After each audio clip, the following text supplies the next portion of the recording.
Bom, aqui é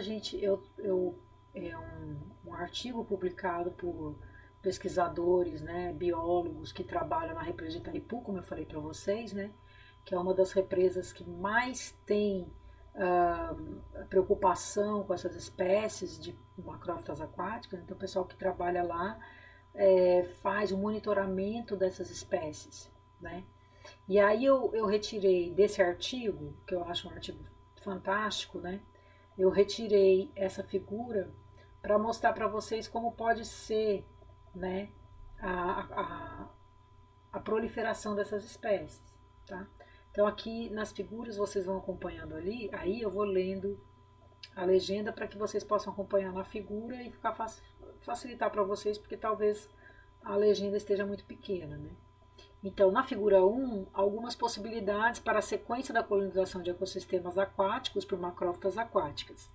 Algumas espécies, como a B e D, pertencem a um pool regional, mas podem não alcançar o ecossistema em questão.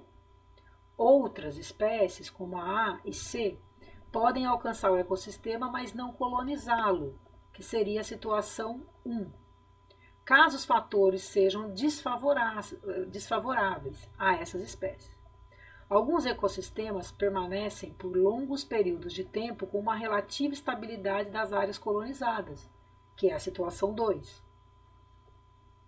Mas outros experimentam explosões populacionais logo após a chegada de uma espécie ou logo após a sua formação, como é o caso da construção de reservatórios, que é a situação 3. A maioria dos ecossistemas passam por estágios de sucessão e somente após longos períodos de tempo apresentam-se largamente colonizados por macrófitas aquáticas, que é a situação 4.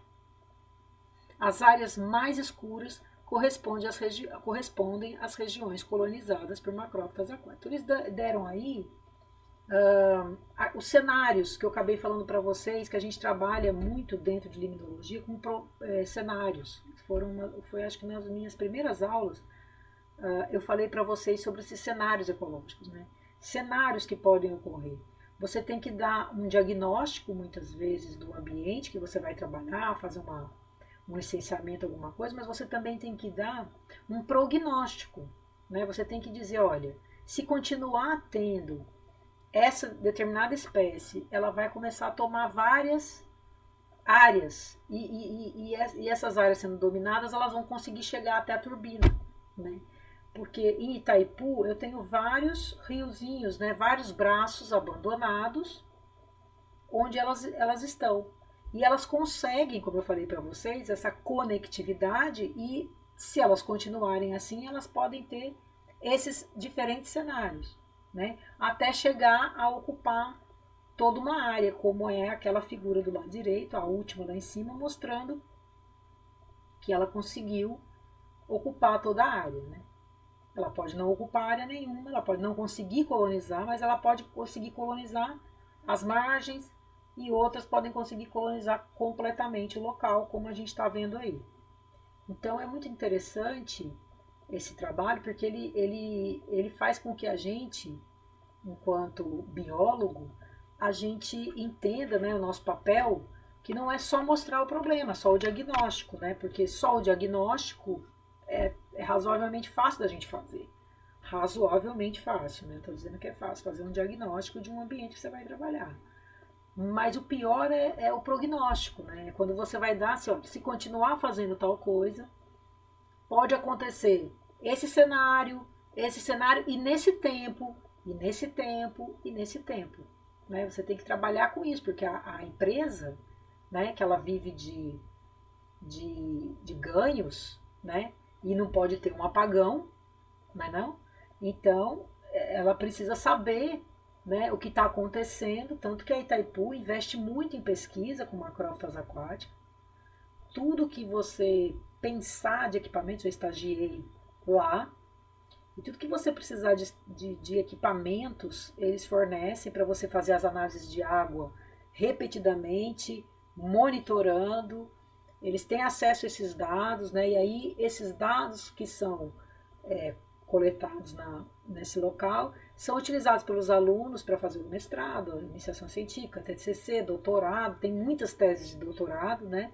E N artigos científicos de dois pesquisadores principais, né? Que trabalham com macrófitas, tem os que trabalham com peixes, tem o pessoal que trabalha com fitoplâncton, mas o que é o Sidney Magela Tomás e o Maurício Bini, que são dois pesquisadores, que são os autores desse artigo, e são excelentes pesquisadores, trabalham com macrófitas, né? Entendem muito sobre esses cenários, né? Trabalham com modelagem matemática, porque isso é modelagem, né? Para que você possa ter uma noção do tempo, e eles oferecem todas essas informações, né? São consultores da Itaipu, e eles oferecem essas informações o tempo todo para Itaipu em relação a essas espécies que abundam lá, tá bom? No caso, o professor Dr. Magela Tomás, né, Sidney Magela Tomás, ele é de lá, né?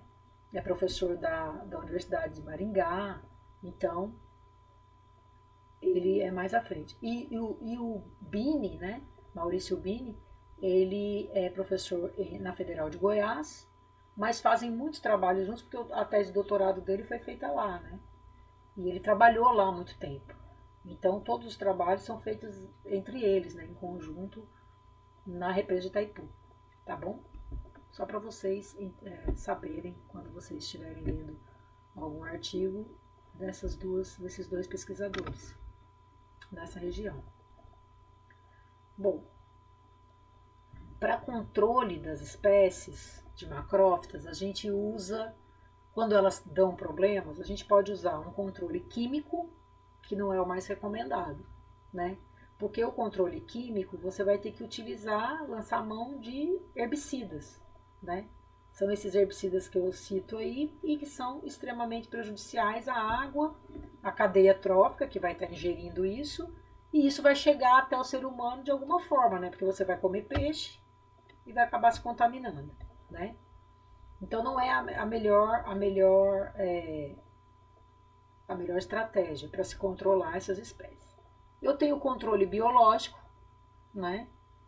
E esse é um dos mais indicados, que são espécies que podem ser empregadas no controle biológico de macrófitas, como a tilápia, né?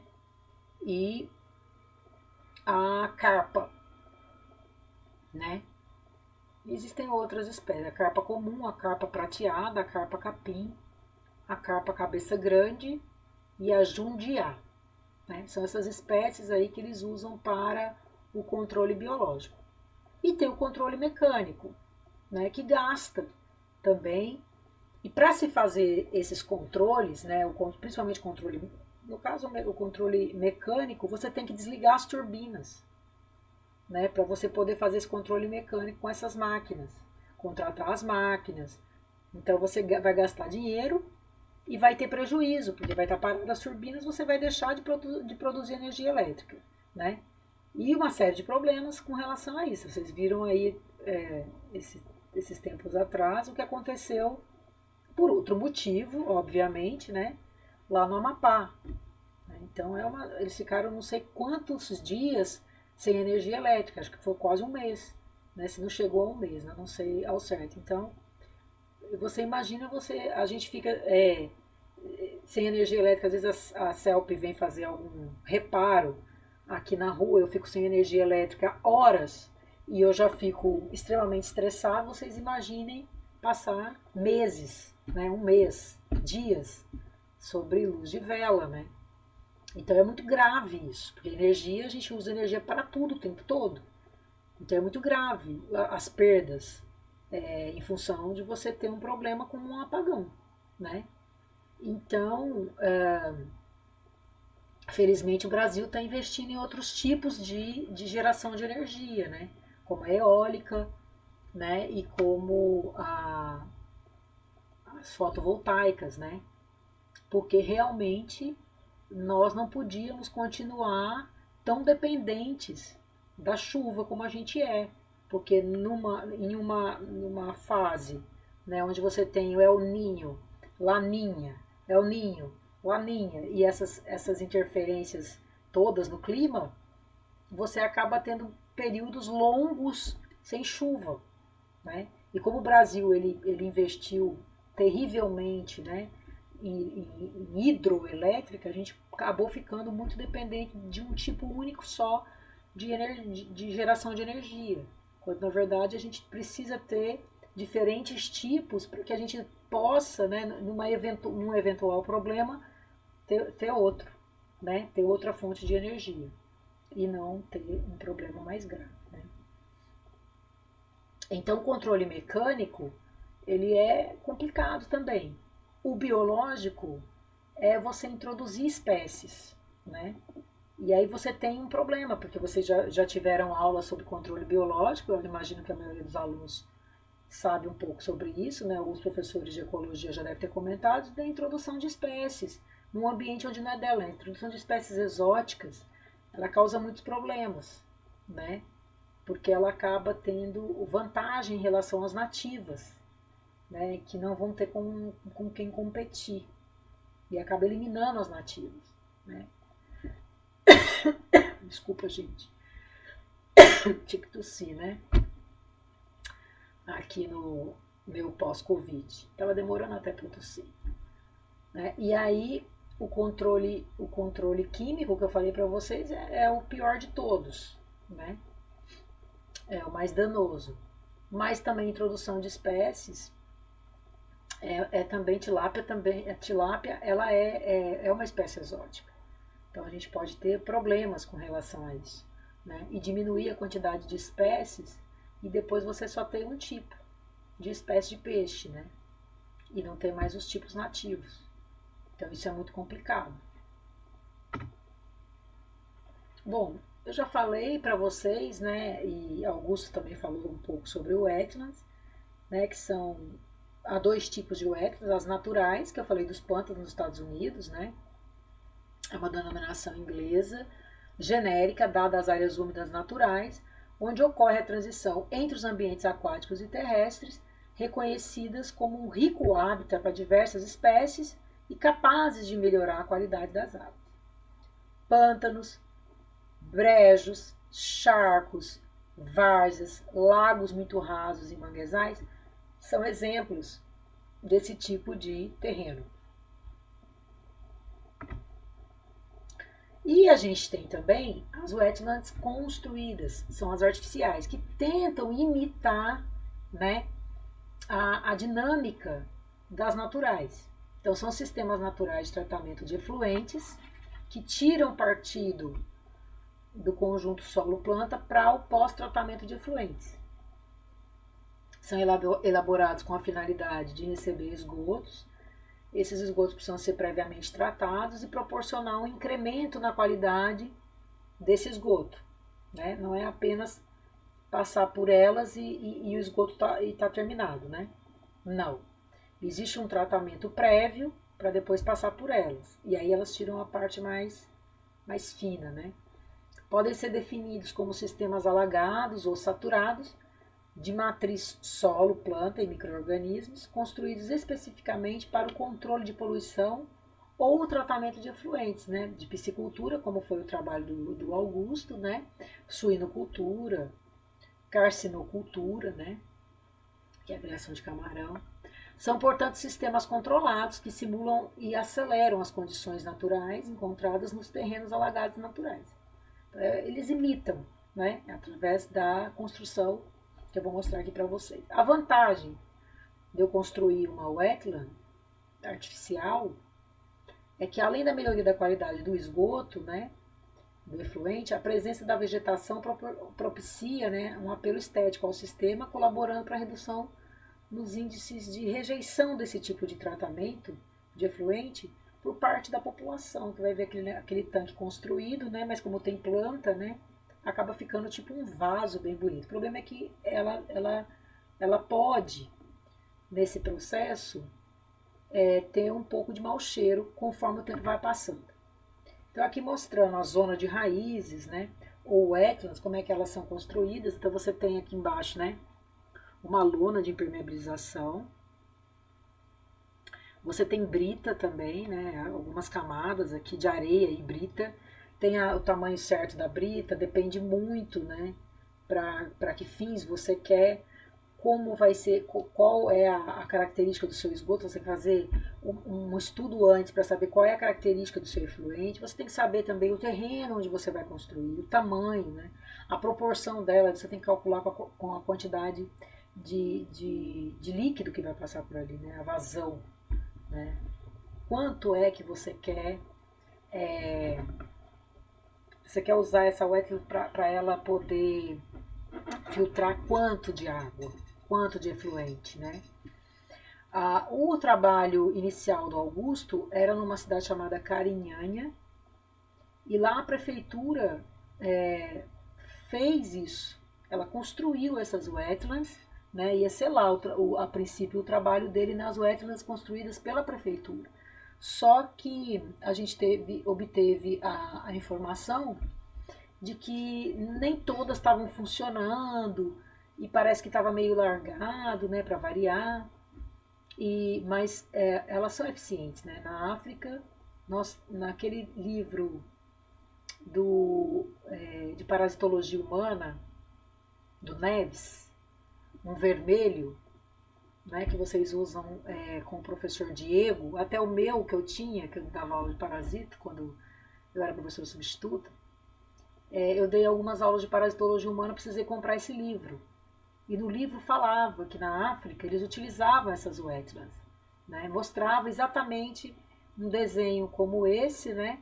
Mostrando que elas reduziam inclusive os parasitas, porque como era um livro de parasitologia humana, mostrando que é um sistema razoavelmente barato, né? E é eficiente, né? Que limita a natureza, né? Nessa figura aqui embaixo, na segunda figura que vocês estão vendo aí, são as taboas que eu falei para vocês, que são utilizadas como zona de raízes, né? Você tem que ter essa brita, essa areia, britas de diferentes tamanhos, de pedras, né? Porque essas pedras, areia, brita, também funcionam como filtro, né? Então, esse sistema como um todo, ele é muito eficiente e ele é razoavelmente barato, né? A desvantagem que eu acho é esse cheiro que pode vir começar a incomodar a população, dependendo de onde está construída. E um outro grande problema, que a gente até comentou na aula síncrona, acho que foi Tiago que me perguntou, é a questão dessas plantas que são utilizadas como biorremediadoras, porque elas morrem. Então, elas vão utilizar os nutrientes que estão, né, em grande quantidade no efluente, vão tratar, e elas são eficientes para tratar. Vou mostrar um quadro aqui para você com alguns dados. Elas são eficientes para tratar, diminui mesmo a DBO e a DQO, né, e nitrito e nitrato, como o trabalho do Augusto mostrou também, com os nossos tanques aqui de piscicultura, aqui da região, são eficientes. Porém, elas incorporam na sua biomassa, crescem, se desenvolvem, reproduzem e depois morrem. E quando elas morrem, é uma bomba, né? Elas usam e depois devolvem. Fica fazendo uso, devolve, como uma bomba. E aí elas devolvem para o ambiente tudo aquilo que elas utilizaram, né? Então, o que fazer com essas plantas antes que elas morram e devolvam para o ambiente, né? Antes que elas morram e devolvam para o sistema. É uma grande questão, que foi o que eu falei para vocês na aula. Vai queimar as plantas, aí você tem um dano ambiental, que é a poluição, né? Também vai danificar o solo onde você vai queimar essas plantas. Então, não seria a melhor solução. Moer essas plantas demanda né, uma grande quantidade de tecnologia, né, para moer essas plantas e fornecê-las como alimento, né, por exemplo, o gado. Mas aí, para que você forneça essas plantas, você teria que fazer uma análise delas, química, para saber se nesse tratamento desse efluente que você tratou não tem metal pesado. Porque se tiver algum metal pesado, alguma coisa nesse sentido, como é que você vai fornecer isso como alimento, se depois isso a gente vai chegar no ser humano? Então é uma questão bem complexa, né? Não tem muita resposta disso não. E aí, gente, mostrando algumas espécies nativas, né? Algumas pessoas construindo essas wetlands, né? Estação de tratamento de esgoto 1, com planta nativa Cladium. Na foto B, uma estação de tratamento 7 com a planta Tifa, que é a taboa, e no C, Crinum, né? Bem bonito o Crinum. E ele é uma espécie que aguenta água salobra. O Crinum é uma espécie daqueles ecótonos daquelas regiões de estuário, né? Ele aguenta água salobra. Então são espécies nativas, né? Olha só, ele construiu uma wetlands para tratar o esgoto, né? Uma mistura de plantas exóticas com plantas nativas, né? Inclusive ele colocou, por exemplo, helicônias que não são macrófitas, né? Junco predominando a cana índica e o copo de leite. O copo de leite também não é uma macrófita. Mas professora, a senhora não falou que o wetland é macrófita? Não, eu disse que elas são utilizadas como zonas de raízes. Mas essas outras espécies que ele usou têm uma quantidade de raízes eficientes. Porque, na verdade, todas as plantas não precisam ser necessariamente macrófita. É importante que seja macrófita porque elas vão ficar totalmente dentro d'água. Então tem que ser plantas que suportam esse encharcamento. Mas todas as plantas têm essa capacidade, né? Todas elas têm todas que têm raízes têm essa capacidade, porque é na raiz que ela faz a remoção, né? Entenderam? E aí mostrando a comparação entre o efluente que entra e o que sai da estação de tratamento de esgoto por zona de raízes, né, que é a wetland. O frasco esquerdo, efluente bruto, e o direito, o efluente tratado. Veja a cor da água, né? E aí quando a gente trabalha com wetlands, a gente acaba fazendo as análises químicas do que entra e do que sai para a gente ter uma noção. E aí a gente constrói, né, esses dados, né, essas tabelas com esses dados. Aqui, no caso, foi analisada a eficiência média dos parâmetros físico-químicos das ETS, DBO e DQO, eficiência média em porcentagem de 88% de DBO e 86% de DQO. É muito, né, gente? Então, assim, a tabela 2 mostra o resultado dos parâmetros da ETE em relação a DBO e DQO, o efluente 1, 2, 3 e 4, né? E o tanto que diminuiu, né? O efluente bruto de DBO entrou com 195 e saiu tratado com 45, com uma eficiência de 77%, né? E assim sucessivamente, né? Veja, na terceira tabela, o resultado dos parâmetros das ETEs analisadas, né? Vejam que entrou 294 do efluente 5, né?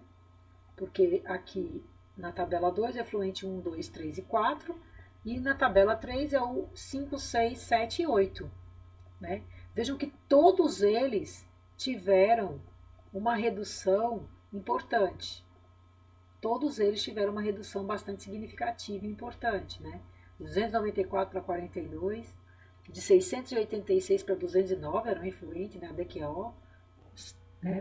Com uma quantidade grande, né, de nutrientes, foi para 209. Então, você tem espécies que são mais eficientes que outras, né? E é isso que a gente estuda. E também esse trabalho, ele também usou não só a DBO e a DQO, mas também em relação aos coliformes, né? Porque a grande preocupação é essa parte, né? Porque você vai devolver, por exemplo, o rio, essa água tratada, né? Então essa água tratada, ela precisa chegar no rio sem coliformes, porque esses coliformes, eles são para consumo humano, eles não são indicados, né?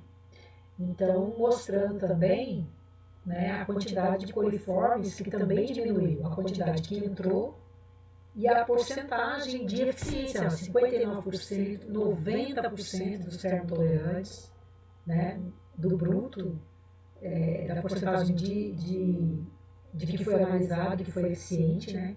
Olha só, na ETE 4, coliforme total 99% e os coliformes termotolerantes 82% de tratamento. Então realmente é eficiente. E assim todos os outros, as outras ETS, tá? Então mostrando, né, como é que eles fazem, né? Vocês podem fazer, né? Pode ser construído.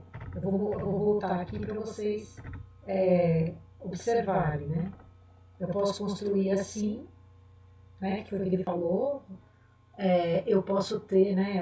Fica até bonito, né? Eu planto, eu coloco essas plantas, né? Ela está tratando a água de uma fazenda, como essa daí parece ser uma fazenda, e ao mesmo tempo está enfeitando, né?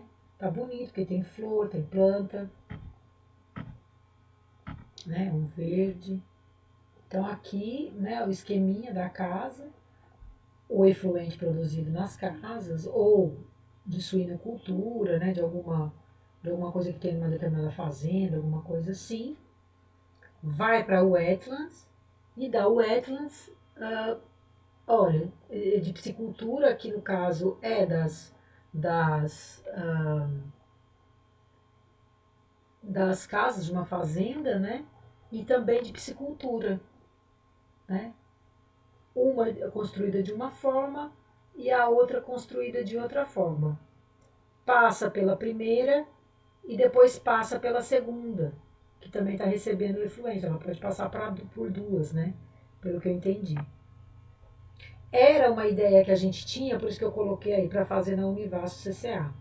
Eu queria uma área e ali naquela região que tem aquele estábulo, né?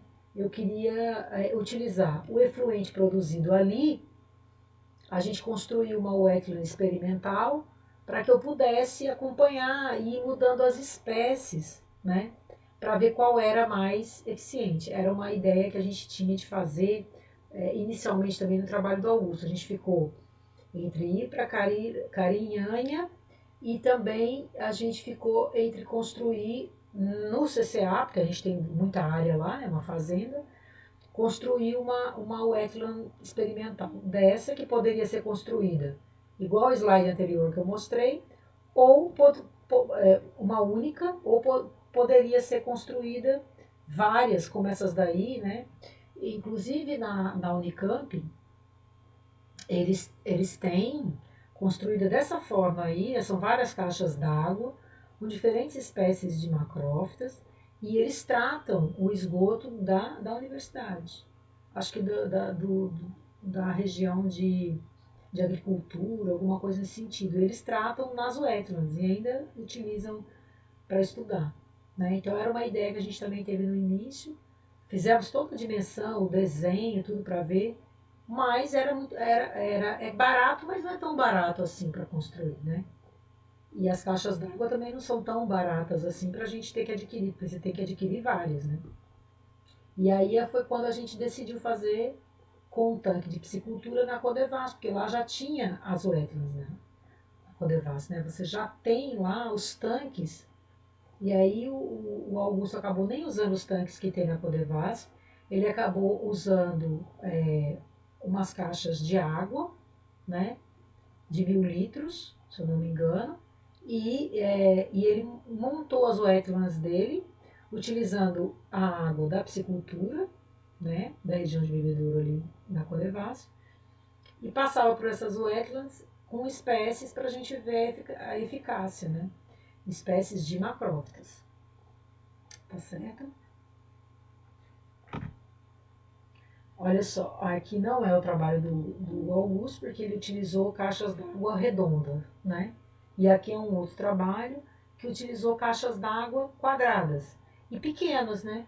Não são de 1.000 litros como a nossa, né? São pequenas, né? Você tem que fazer uma ligação, né? Para que essa água fique o tempo todo circulando, né, entrando e saindo, para que você possa ir acompanhando o que está sendo tratado.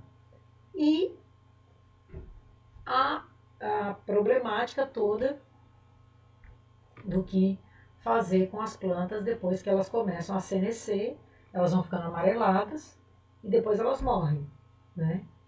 E aí é a nossa grande, o nosso grande obstáculo, né? O nosso grande desafio para conseguir fazer com que um sistema desse seja extremamente eficiente. Só não é extremamente eficiente porque tem esse gargalo, né? O que fazer quando essas plantas começam a devolver para a água tudo que elas retiraram. E aí você tem um sistema que não é tão eficiente, né? Ele é durante um momento, mas depois ele passa a não ser tão eficiente mais, tá? E aí aqui é uma tabela mostrando algumas espécies aí no caso de macrófitas aquáticas, né? Aqui não são macrófitas mesmo, macrófitas aquáticas emergentes, que são aquelas anfíbias, né? Geralmente ciperáceas e poáceas. E ele fez uma tabela aqui de um outro trabalho mostrando o desempenho na remoção de chumbo, cádmio e cromo em soluções por macrófitas aquáticas emergentes da região de Campo Mourão, no Paraná, tá? E aí mostrando aqui os valores médios da porcentagem de redução desses metais pesados nas soluções das diferentes espécies de macrófitas aquáticas emergentes. Nesse caso, ele quis, né, testar qual delas era mais eficiente, né, nessa remoção de metal pesado. E em remoção de metal pesado é mais grave ainda o que se fazer com essas espécies depois, porque elas estão lotadas de metal pesado. Se ela morrer dentro do sistema, ela vai devolver para aquela água todo aquele metal pesado. Então, vejam que não é tão simples assim biorremediação, apesar da teoria ser maravilhosa. Então a gente tem aqui Ludwiggia, os gêneros, né? Ludwiggia, Cyperus, Echinocloa, Eleocaris, Polygonum, Pontedéria, Poácea, Ludwiggia, Hydrocotyle, né? E Comelina, tá certo? São alguns gêneros que ele estudou. E depois ele foi avaliando, né? Veja que Pontedéria, 100% na redução de cádmio. 100%. Variação zero. 100% ela conseguiu, é uma das mais eficientes, né? Mas vejam que todas elas são bastante eficientes. Olha, 75, a menos eficiente nessa primeira leva de dados de cádmio, foi polígono com 75,9 e uma variação de 13,71. Né?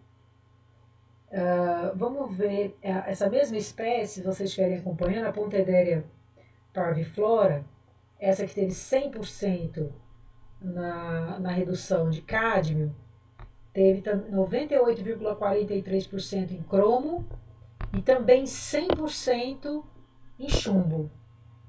Pronto, esse era um trabalho bastante interessante para se fazer. Né? Você seleciona algumas espécies de macrófitas nativas de um determinado local e aí você acaba fazendo um trabalho como esse e vendo quais são as espécies mais eficientes nessas remoções. E depois você pode usar isso tranquilamente, né?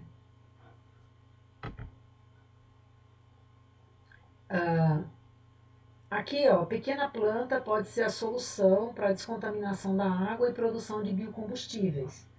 Então, alguns pesquisadores, né, do norte, da Carolina do Norte, nos Estados Unidos, da Universidade da Carolina do Norte, nos Estados Unidos, descobriram que uma pequena planta aquática é capaz de limpar a água de resíduos animais e industriais, sendo uma possível alternativa e também produção de biocombustível.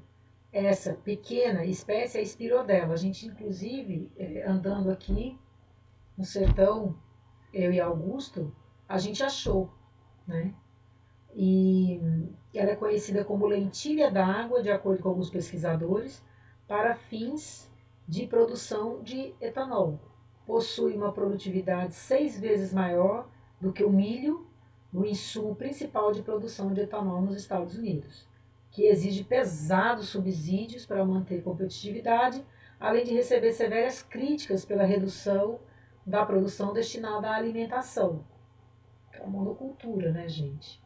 Aí eu vou produzir milho para etanol, né? Então eu vou ter desmatamento de uma grande área para produzir uma monocultura que exaure o solo ao longo do tempo e também depois disso, ao invés de produzir aquele milho para alimento, eu estou para combustível, né? Então, nesse sentido, já existem diversas pesquisas, inclusive de etanol celulósico, visando a substituição do milho. A gente sabe, né, que tanto as macrófitas como as algas, gente, elas são extremamente eficientes, ocupam, olha só, os pesquisadores, a quantidade delas, porque elas proliferam em grande quantidade, num espaço pequeno, então você não precisa desmatar, né? Precisa de sol, água, com nutrientes, né? E só. Mais nada, absolutamente mais nada. Se o local for tropical, melhor ainda, porque aí elas se reproduzem mais rapidamente do que um ambiente frio, porque vai ter neve e tal. Então, no Brasil, já se extrai combustível de algas, né? Se eu não me engano, a Universidade Federal do Ceará, ela trabalha com algas vermelhas, mas é macroalgas marinhas, onde ela consegue extrair, eu não sei se é óleo ou algum combustível, né? De macroalgas marinhas, macroalgas vermelhas. Então vejam que elas têm essa propriedade, elas possuem essa importância, né? Tanto algas como macrófitas. Acho que algas ainda é mais eficiente porque a reprodução é muito mais rápida e ocupam menores espaços, né? Então, tanto fitoplâncton como macroalgas, né?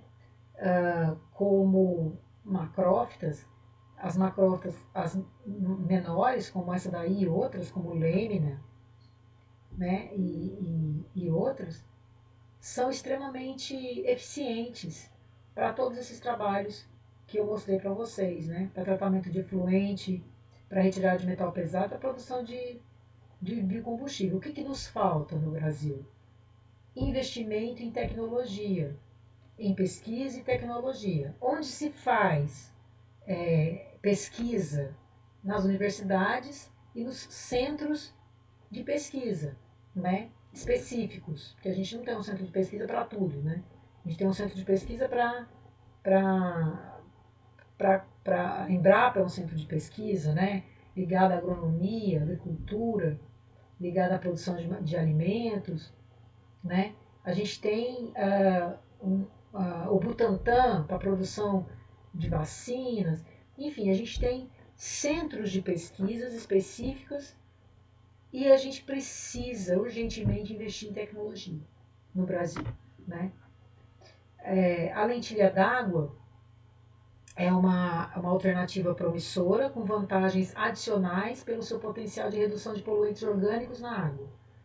Como muitas outras plantas aquáticas, como por exemplo o aguapé, a lentilha d'água prolifera em águas ricas em nutrientes orgânicos, retirando esses nutrientes da água, o que permite ser utilizados em sistemas de tratamento para a produção de água de reuso. A gente vai falar disso, gente, água de reuso, daqui para frente. A gente vai ter que reutilizar essa água de alguma forma, né? Porque a gente só usa e devolve ela toda estragada, né? E a gente precisa tratar essa água e reutilizar urgentemente, né? Mas para isso a gente precisa de investimento em tecnologia e recurso, né? Em águas excessivamente contaminadas com nitrogênio e fertilizantes ou com efluentes orgânicos de esgoto doméstico, essas plantas podem atingir a dimensão de uma praga. No entanto, agora podem ter uma grande utilidade. Então, elas podem dar problema. A gente mostrou que as macrófitas elas podem levar a uma problemática. Porém, elas também podem ser utilizadas de uma forma bastante eficaz para tratar problemas, né? Utilizada em larga escala em lagoas para tratamento biológico da água, também produziria biomassa para a produção de etanol. até agora a alternativa mais amigável ao meio ambiente das que já foram formalmente pesquisadas para a produção de biocombustíveis. Então, o que eu poderia fazer com essas plantas antes que elas morressem era retirá-las e a partir do momento que elas fizeram o tratamento do efluente, eu retiro e produzo essa biomassa, vai ser produção de etanol, né? É uma forma de eu não colocar nem no meio ambiente, nem queimar, nem, né? E nem fazer com que elas morram dentro do próprio sistema e que volte todo aquele produto que ela retirou, ela volte a colocar no ambiente novamente. E assim a gente termina a nossa aula sobre macrófitas aquáticas. Espero que vocês tenham aprendido muito sobre esse assunto e que vocês tenham gostado da aula, tá bom? Uma boa noite para vocês e um bom estudo.